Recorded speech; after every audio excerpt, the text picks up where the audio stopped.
Jefa de grupo, nos ahorita tómame una foto, compártela en el WhatsApp para que todos sepan el nombre del tema y el gen específicamente que van a trabajar para buscar una mutación patológica derivada de splices. Entonces todos son splicing alternativo. Después, para que haya tiempo para ir buscando, sacaré la rúbrica completa en la plataforma para que ustedes vean que se les va a calificar. Muy bien. Estábamos viendo esto y entonces estuvimos analizando cómo una mutación en diferentes puntos es capaz de, en este caso, no producir la síntesis de un canal. ¿Vimos esta diapositiva? Entonces nos quedamos, analizamos la 1 completa, ¿no? En la 1 completo, entonces lo que estamos viendo fue específicamente qué pasa si en nuestra imagen nos habían tachado, recuerden, aquí tenía mi célula hipotética, mi núcleo, mi DNA, y en realidad la X estaba a este nivel, ¿no? Estaba la X.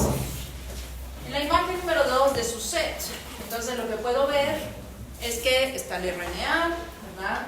Y afuera representando los retículos endoplásmicos, lo cual significa que este fue traducido y se producen las proteínas, pero las proteínas ahora están en estas formitas, ¿no? Muy bien, y entonces eso significa que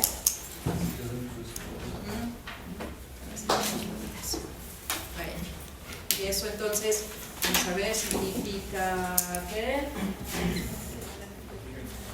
bien. Que pudo haber una mutación errónea que cambió la estructura porción de la proteína. Muy bien, una mutación errónea que altera la conformación de la proteína. Muy bien, ¿sería la única posibilidad? También puede ser que hubo una adhesión que pues cambió igual los aminoácidos que se producían y por lo tanto pues la forma de la proteína cambió. Correcto, muy bien, forma la proteína, puede ser incluso por una errónea o por una adición fuera de fase. Muy bien, ¿algo más? ¿Alguna posibilidad? Falta una más. ¿Qué sería qué?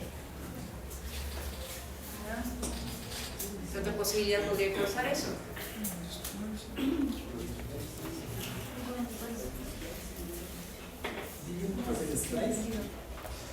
Muy bien, un splicing que me haya quitado más exones, causando una proteína más corta. Por consiguiente, también se va a conformar de manera diferente. ¿Qué más?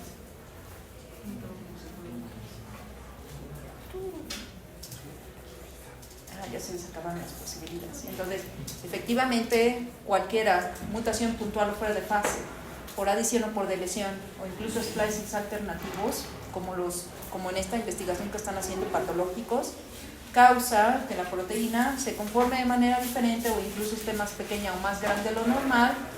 Entonces, no se logra localizar en la posición correcta. Número 3. En la número 3 incluso sí me pone la proteína en circulito, lo cual representaría que se está conformando en cierta manera, y aquí en el circulito nada más me lo ponen como si uno de los lados estuviera funcional, y entonces eso significa que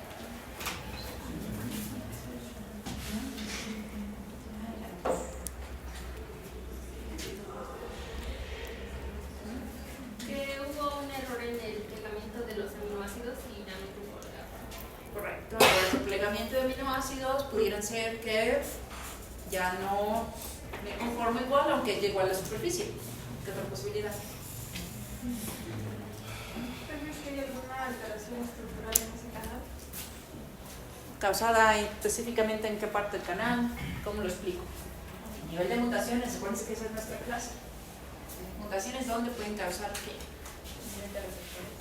¿Perdón? A nivel de los receptores del canal. Muy bien, el receptor del canal entonces tiene dos sentidos. La parte de arriba, entonces los aminoácidos que están localizados en esta parte funcionan como receptor externo, mientras que los que están adentro funcionan como receptor interno, cada uno con diferente afinidad de iones. Entonces ahí sería en donde. externo. Muy bien. Las mutaciones, entonces, lo que tienen que pensar las proteínas siempre es, cada proteína no es más que una cadena polipeptídica. Cuando lo debo pensar así, como se acaba de codificar, son puros aminoácidos así, unidos como en una linecita.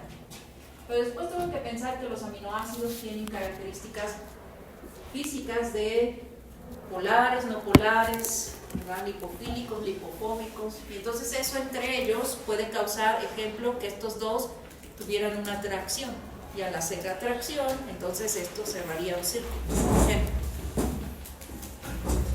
Pero si estos se repelen, entonces el círculo del cierre para un canal nunca se va a funcionar.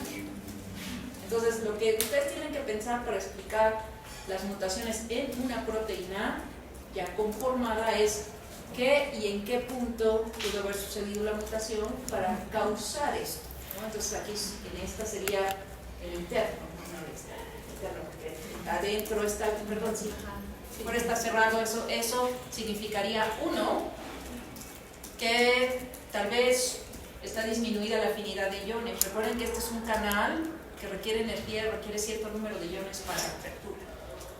Si vamos a decir que necesita 10 iones para lograr hacer el cambio bioquímico, esa fuerza eléctrica hace el movimiento del canal. Si no hay la fuerza eléctrica para el canal, entonces aunque se junten 5, no hacen la suficiente fuerza eléctrica para internalizar lo que necesitan. ¿Ah? Entonces, posibilidades, los aminoácidos localizados en esta posición, la parte externa superior del canal, uno tienen diferente afinidad, entonces en vez de ser atracción, tal vez los repelen. Entonces eso causaría que aunque los iones están ahí, no pueden llegar al sitio. Aunque no todos los aminoácidos están mutados, a lo mejor unos sí logran hacer atracción, pero los demás no, y nunca se llena la suficiente. En este tipo de canales, el canal es no funcional. ¿Ah? No logra hacer la apertura interna del canal. Y entonces no hay este intercambio. Ahora, ya analizamos estas 3 primeras clases. Estas 3 primeras clases, derivadas incluso desde expresión del RNA, que fue lo que propusieron ayer, que el RNA no se ha editado y entonces se queda encalado adentro. Tercero, splicings alternativos que incluso generen RNAs que no pueden ser reconocidos por sus chaperonas transportadoras. Y al final, entonces, esas fueron sus 3 posibilidades para ese punto. En el siguiente serían el RNA, sí se produjo, pero puede haber cambios en el RNA que afectan la traducción. Entonces, en la traducción puedo generar proteínas cortas, proteínas largas, ¿verdad?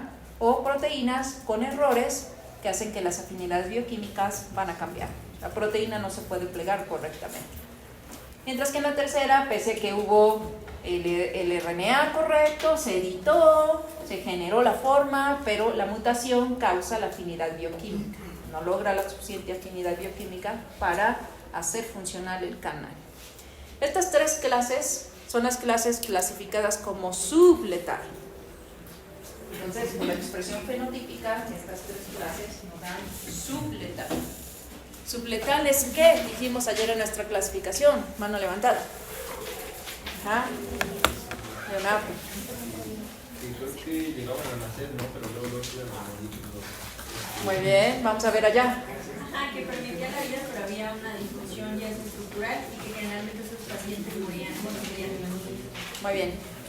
La clasificación subletal es no llegan a edad adulta. Ajá. Si nacen y mueren, entonces esa es letal. Si nacen y mueren, es letal. Entonces es muy importante que sepan las clasificaciones porque ahí van sus preguntas de examen. Entonces, por eso las reforzamos mucho. Muy bien, entonces, ahí tenemos nuestros 3 primeros casos. Ahora, siguientes casos. Tenemos otras 3 más en la clasificación. Entonces las voy a sacar para que ustedes las puedan ver y cómo nos los pintaron, ¿no? Entonces, en estas últimas 3 clases, observen cuidadosamente. Entonces, la parte de abajo en ninguna de las 3 está modificada, solamente la parte superior. Entonces, las observen. Muy bien. Observen las 3, compárenlas. Recuerden que aunque el número de cloros no es equiparable al número exacto de unidades del intercambio, pero representan al menos una disminución, y la disminución que veo ahí para los 3 casos es De disminución de cloro. ajá, y la disminución es para los 3 casos.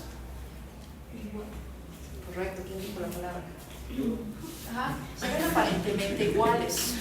Es decir, pese a que el dibujo me mostró 2 formas que parecen como que no le va ninguna diferencia y una que medio parece diferenciar, la cantidad de cloro en la parte superior fue aparentemente igual.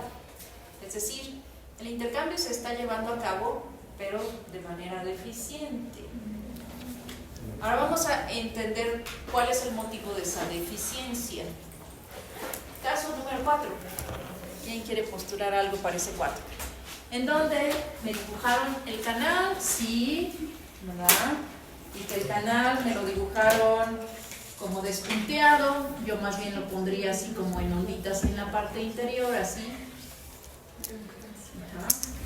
Y eso significaría que Puede ser que los canales no sean constantes, o sea, que no tengan el mismo que sea rectos. y eso sería dependiente de qué.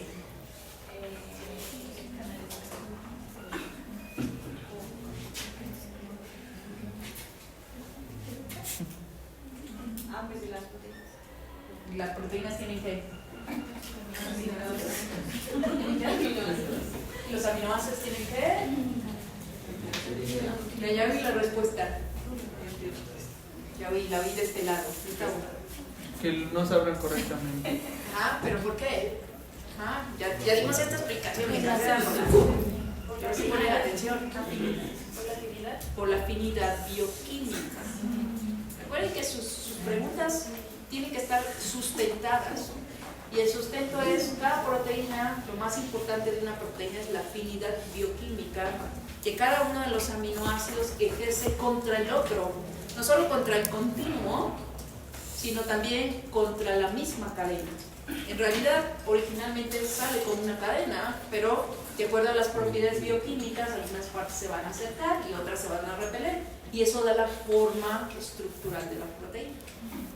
La forma estructural de esta proteína, que es el canal, por eso lo pusimos así, tiene partes que van adentro de la membrana y partes que, una vez que quedan adentro de la membrana, cierran en este canal, en esta forma.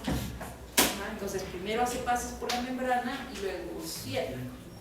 Lo cual indica que la parte interna bioquímica de esta estructura puede ser que está alterada. Y esto haría que algunas, recuerden, las cargas bioquímicas, algunas cargas pueden ser muy fuertes y otras pueden ser menos fuertes, permitiendo como esta, la parte interna tiene carga bioquímica, pero permite las aperturas. Entonces, si hay una mutación en la parte interna del canal, haría, y lo vamos a ver como en esta forma, si este fuera el canal, así, ¿no?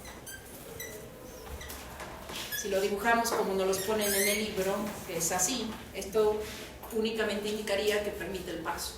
La fuerza de atracción no es súper fuerte, sino que cuando la fuerza bioquímica de todos los electrones que tiene que tomar afuera empieza a internalizar, es capaz la fuerza bioquímica de abrir el canal y pasar.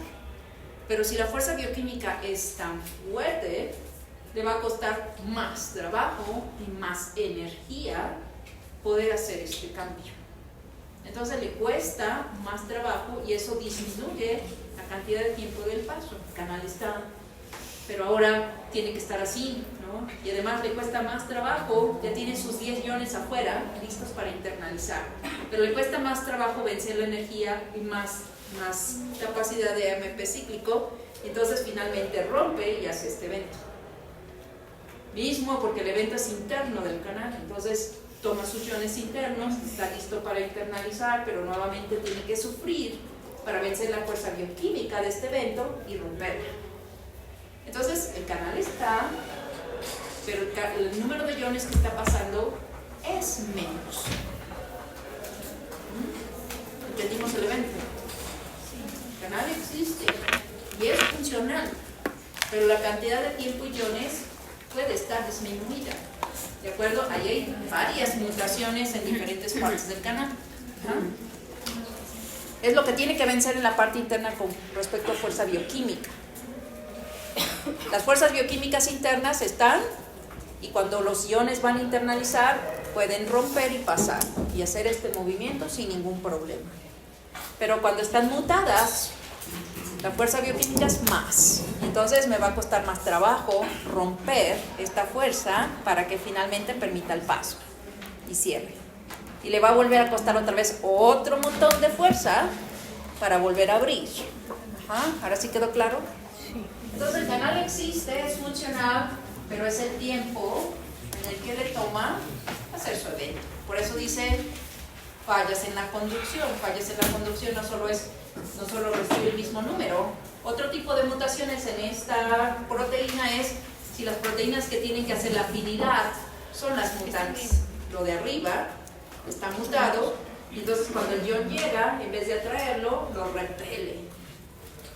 Entonces menos iones van a estar atraídos hacia ese canal. Entonces sí puede hacer la internalización, pero mete menos iones. ¿Quedó claro? Muy bien. Nos vamos a las 5 y a las 6, que parecen casi iguales. Ajá. Pero si alguien leyó el texto, hay dos palabras diferentes abajo. Ajá. ¿Leyeron sus palabras? Vamos a ponerle sus palabras. Ahora vamos a que ustedes expliquen qué significa lo que les quisieron decir. ¿Están? Hay colores, se ven bien formados aparentemente, todo parecía bien. Vamos a acercar la parte inferior de su imagen.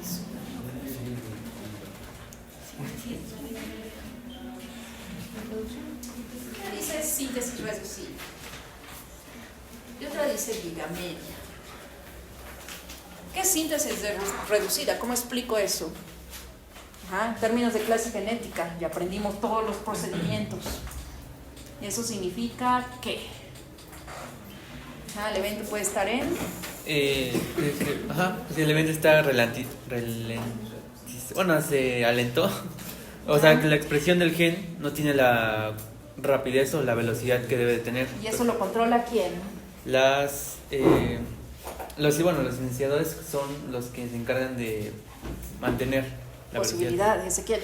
Los iniciadores.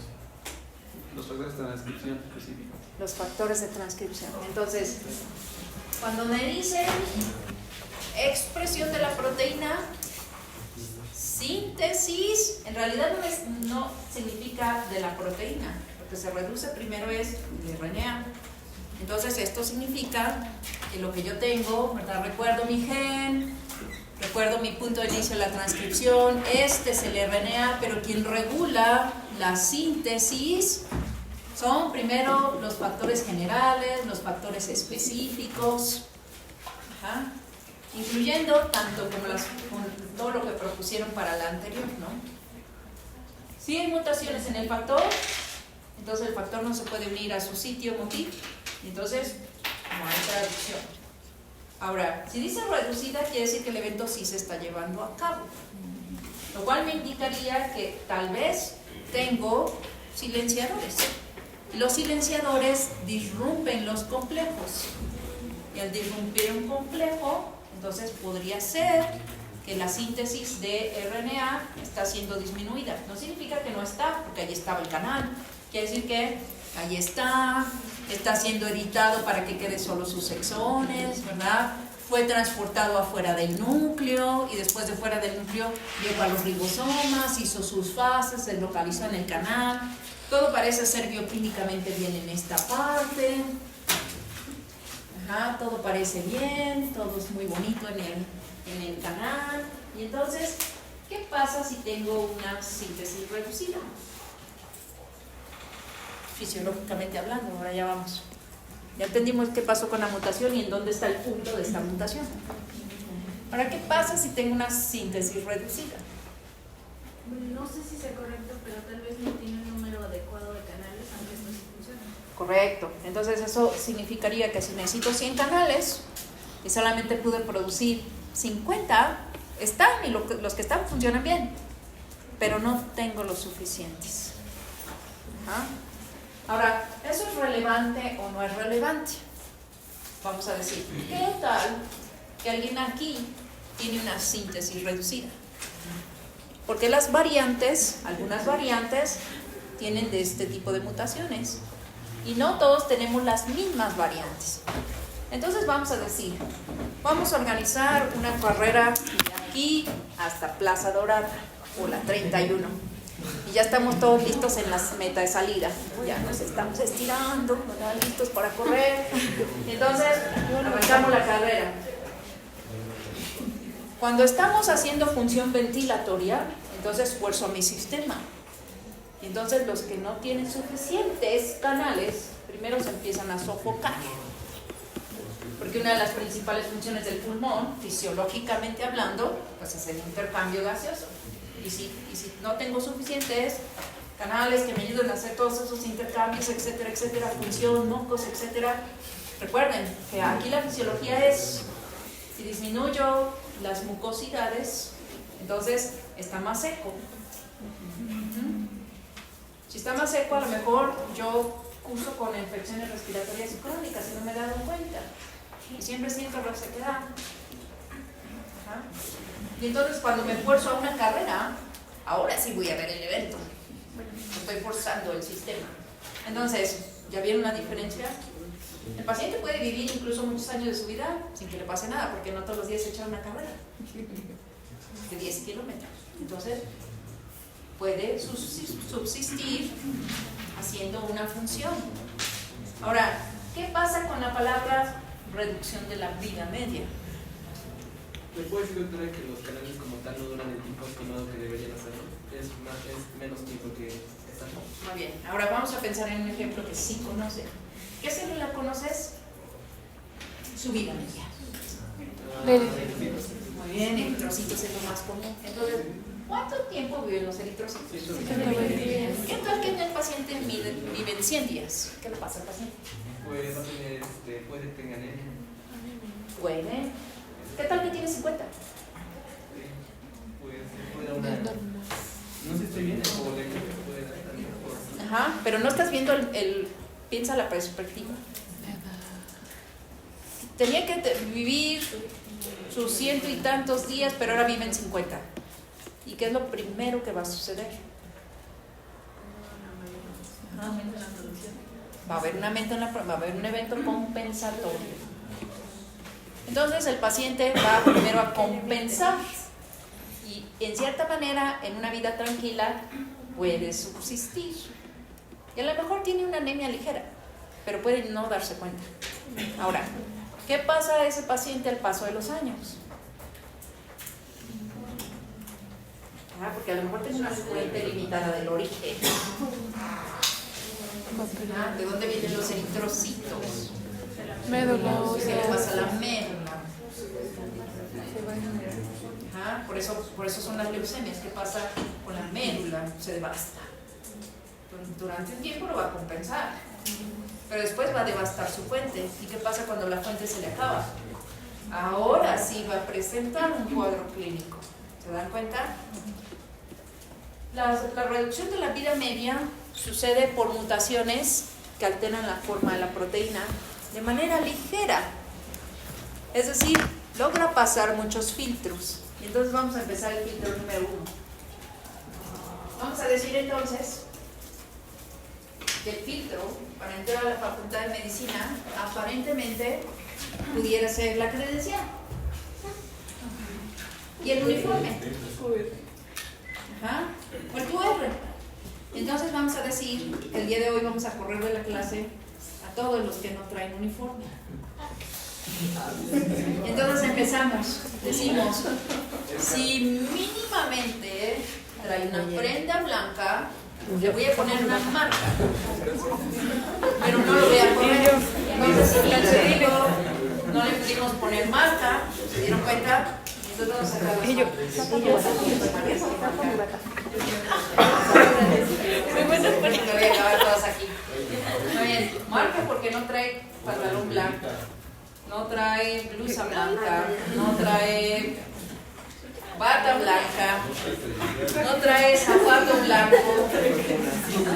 Trae cubrebocas negro. Ya entra a la clase. ¿Qué sucede con estas marcas? Se llaman metilaciones. La metilación es un evento de reconocimiento de la forma de la proteína. Entonces, en la célula existen proteínas especializadas en esto. Y entonces, lo que hace este sistema es reconoce las fallas. Está haciendo su trabajo, sí. Y parece que está aparentemente bien. Eso quiere decir que las mutaciones son en las partes externas de este canal.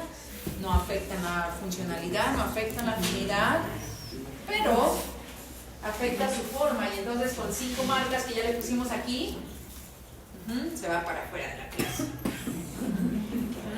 Entonces esto es lo que sucede con las vidas medias. Las vidas medias son derivadas de fallas estructurales que, aunque parecen ser muy ligeras, se le ponen más número de marcas entre más fallas tuvo en la estructura de la forma. Y entre más rápido lo puedan marcar, más rápido lo destruyen. Allí no es que se va fuera de la clase, sino si cruza el borde de la puerta, lo aniquilamos. ¿Correcto? Y algunos medio se logran salvar y dicen, parece que sí voy a vivir mis 100 y tantos días. Y a lo mejor, ya me agarraron. Entonces, ¿qué le pasa a este paciente? Entonces nos regresamos a ver estas 3 particulares formas. Estas 3 particulares formas, ¿qué pasará con los pediátricos? ¿Qué les pasa a los pediátricos con estas 3 formas? ¿Quién dijo? Mano levantada. ¿Quiere explicar?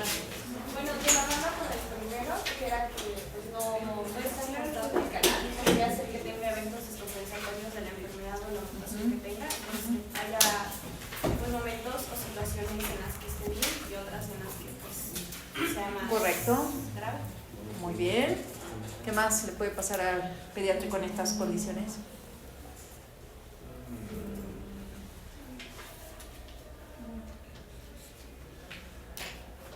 Pues igual puede ser más propenso a tener infecciones, ¿no? ¿Va a ser más propenso? Entonces el pediátrico sería en un tipo de, se clasificaría como condicional, ¿no? Porque en algunas Pero en las condicionales tengo que estarme enfrentando a una situación y aquí en realidad es una compensación. No es que me enfrento o no, sino lo tengo, está, funciona, pero a veces no lo puedo compensar. Siempre lo voy a tener y lo voy a tener activo. Las condicionales es puedo vivir libre sin problemas, es decir, que si fuera condicional, en días podría vivir al 100% y en días estaría 0%. Diferencia. Muy bien. Tal vez podría ser que requiera alguna medicación o algo así. Tal vez estos no solo son crónicos, sino pueden recuperarse con medicina, a diferencia de los otros. Porque los otros pacientes, vamos ahora a repasar un poquito el cuadro clínico. ¿Cuál es el cuadro clínico de esta patología? Entonces, siendo el pulmón el primer sitio donde tengo más canales, ¿verdad? ¿Cuál número de canales en piel? Y ahorita vamos a explicar qué pasa con la piel. El cuadro clínico nunca lo vemos generalmente en la piel, siempre lo vemos en expresión pulmonar. Entonces, ¿qué inicia con los pediátricos? Un pediátrico con las clases 1, 2, 3, que son donde no hay canal y puedo usar mis compensatorios de los otros. Y si los otros también están deficientes, entonces, ¿qué sucede con esto? Necesito producir el moco para mover infecciones. Si no produzco moco, entonces, y se empieza a secar, entonces se va a atrapar todo lo que se puede atrapar. El paciente entonces puede tener insuficiencia respiratoria con o sin infección. No asma es diferente, pero insuficiencia respiratoria, capacidad pulmonar ventilatoria. Eso es su inicio. Después se complica con infecciones. ¿Por qué? Porque no puede, sus cilios no van a mover, y al no mover no puede limpiar.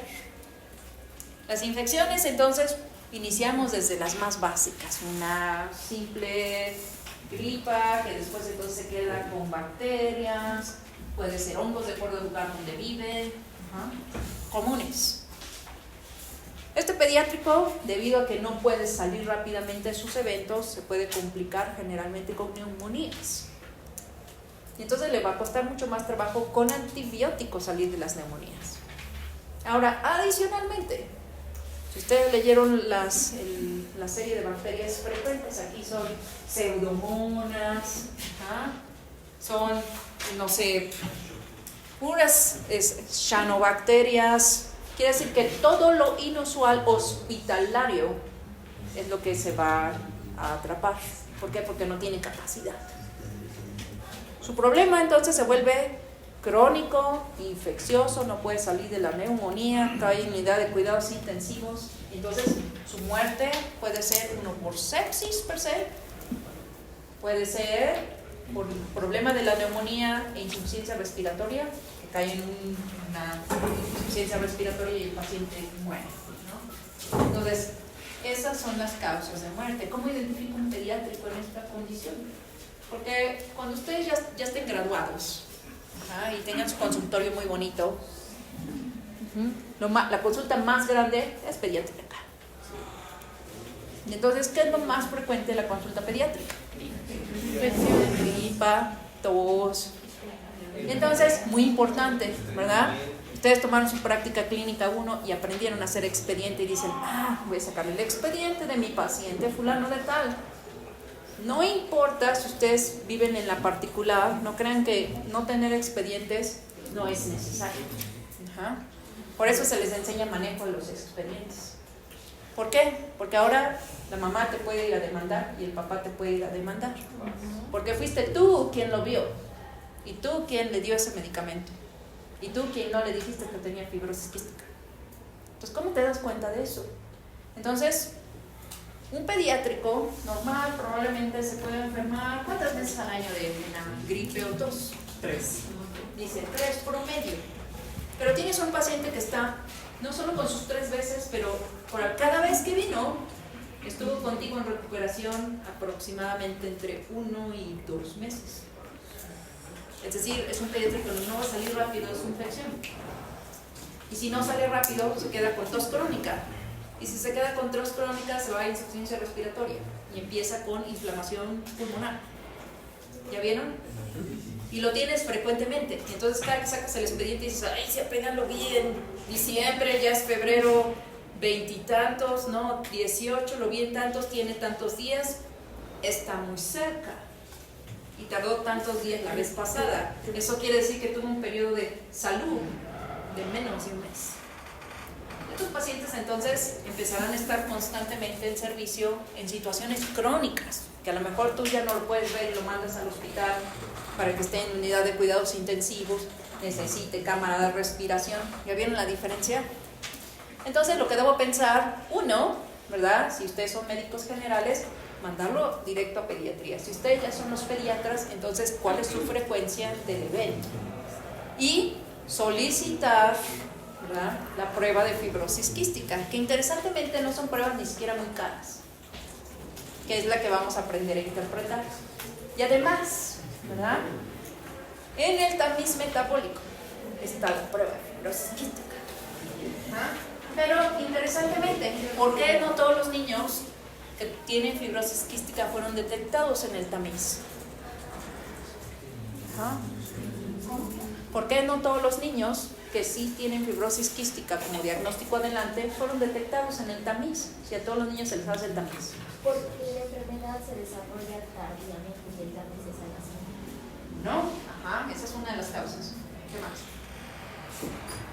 También puede ser por el momento en el que se haya tomado el tamiz, puede que lo hayan tomado antes de los 3 días o posterior a los 7 días. Correcto. La edad, el tiempo. ¿Qué más? Quizá la toma no fue correcta. También la toma no fue correcta. ¿Qué más? Lo más importante que acabamos de aprender hoy. Muy bien. Quizá por el tipo de mutación que tiene, que sea una de las 4, 5, 6 que pues no se detectan al momento. Correcto. Clases. Lo que aprendimos hoy es que hay clases de esta patología, divididas en subletales y crónicas. Las crónicas, es decir, en nacimiento, las crónicas no me van a dar ningún síntoma. voy a poder compensar sin problema. Y hasta edad adulta ya voy a empezar con problemas respiratorios. Y voy a empezar más frecuentemente si además el niño de pediátrico fue deportista, porque entonces se empezó a vencer su capacidad. Pero si fue un niño que siempre estuvo sentado, no le gustaba jugar en el recreo. Lo invitaban a jugar fútbol, dijo, no. ¿Ah? ¿Lo invitaron a jugar voleibol?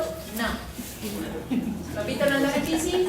No. Y entonces nunca venció ese extremo de tener que compensar y su evento patológico será más tarde en la vida.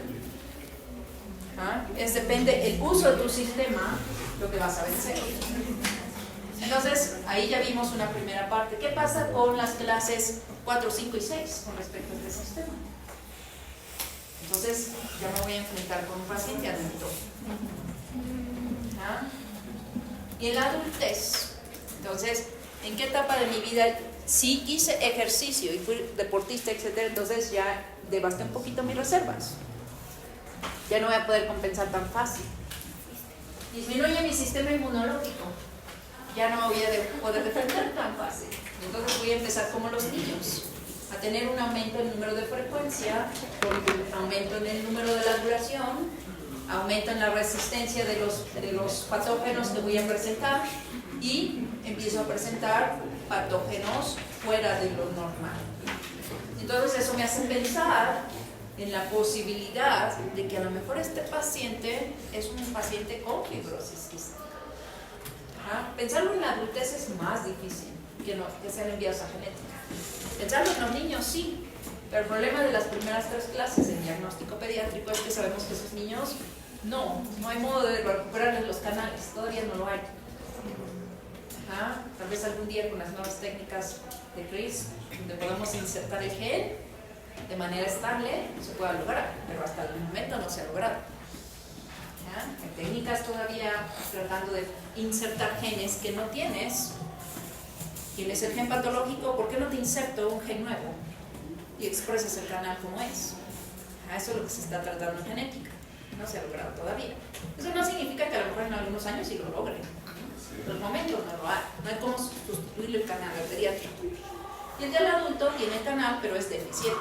Entonces su cuadro clínico va a ser tardío. ¿Y entonces son condicionales?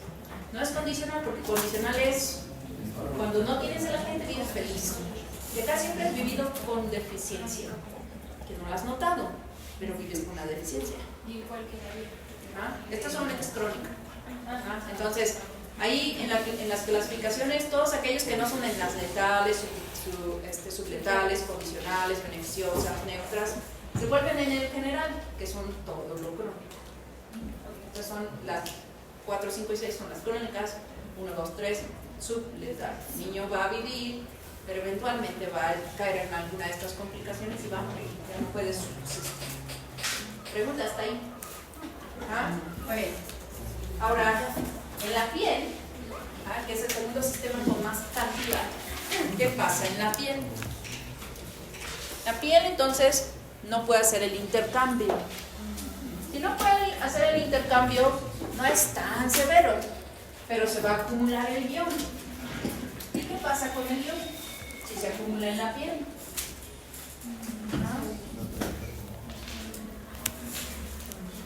¿Qué pasa? Es una prueba muy sencilla, ¿verdad?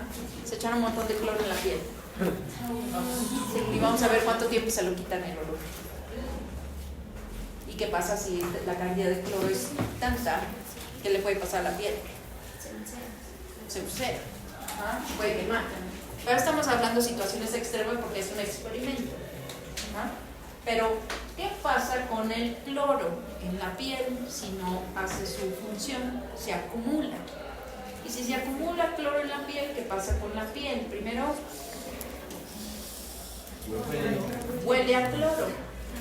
Entonces, algunos de ustedes se van a dar, se echan a la alberca y se bañan. ¡Ay, no me voy a quitar el olor a cloro! ¿Se dan cuenta? El olor del cloro es muy penetrante y cuesta trabajo eliminar. Es decir, un paciente pediátrico que huele a cloro con enfermedad respiratoria, ahí está. Ahí no hay otra. Por eso también vamos a aprender que existe una de las pruebas más antiguas para determinar fibrosis quística, que es el cloro en la piel. Y entonces, el cloro en la piel se determina desde pediátrico recién nacido, se puede hacer la determinación, ir haciendo determinaciones, sobre todo cuando se sabe que en la familia existe fibrosis quística.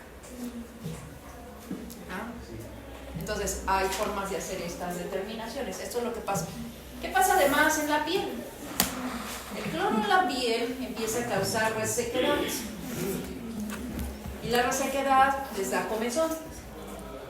Y entonces ahí ya tienen muchos detallitos. Si todavía no huele a cloro, el niño tiene constantemente urticarias. Y no importa cuánta crema le ponga la mamá. Entonces, la crema, la mayoría de las cremas con el cloro empiezan a exacerbar el olor a cloro. Y entonces es uno de los datos. Si eso no se atiende, entonces, si tampoco le ponen crema, esa resequedad, entonces empieza a pasar a ser infecciones también. Porque el niño se empieza a rascar hasta que se abre la piel. La piel va a estar expuesta. Se empieza a infectar, se empieza a ulcerar. Esos son los casos muy crónicos, ¿correcto? Entonces ese sería el cuadro clínico que va en piel. Pero no está solo, porque recuerden que el impacto fisiológico siempre es pulmonar primero, porque allí la piel y pulmones son en un mismo número, pero pulmones es un órgano más pequeño comparado con piel. Entonces los dos van a ir a la par. Entonces ahí tienes tu 1 más 1. ¿Cómo sé que un pediátrico tiene fibrosis quística? Esos son los dos detalles más importantes que generalmente van a la consulta, los revisan, porque aunque les enseñamos a hacer revisión completa, historia clínica, ¿verdad? Todo ese es un mínimo detalle que casi nadie pregunta ni explora. Piel, y eso siempre se debe explorar en pediátricos. Se debe explorar si tienen urticarias, dónde las tienen. Se tienen que hacer las pruebas. Ustedes pueden raspar rápidamente y oler. O si ustedes huelen que huele a cloro, ya hacen la prueba de determinación de cloro. Es decir, ante condiciones fisiológicas, y esto es común, vamos a decir que ustedes no hicieron mucho tiempo ejercicio y hoy nos vamos 1 hora a, no sé, al spinning. Y después de sudar se dan cuenta que hay alguien que su olor de sudor tiene un olor extraño, ¿se han dado cuenta? Ese es el primer proceso de desintoxicación.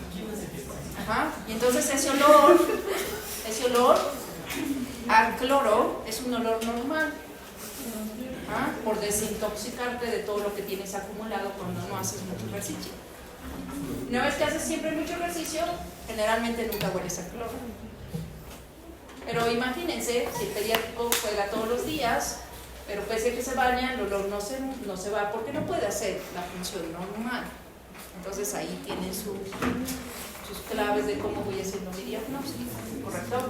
Muy bien, vamos a pasar lista. El día de mañana entonces vamos a seguir viendo gasto intestinal reproductivo y vamos a entrar a los métodos diagnósticos. El día de mañana les voy a mandar un PDF en la noche, recuérdame en la noche. PDF para imprimir, blanco y negro, que es la prueba de diagnóstico para fibrosis quística. Entonces vamos a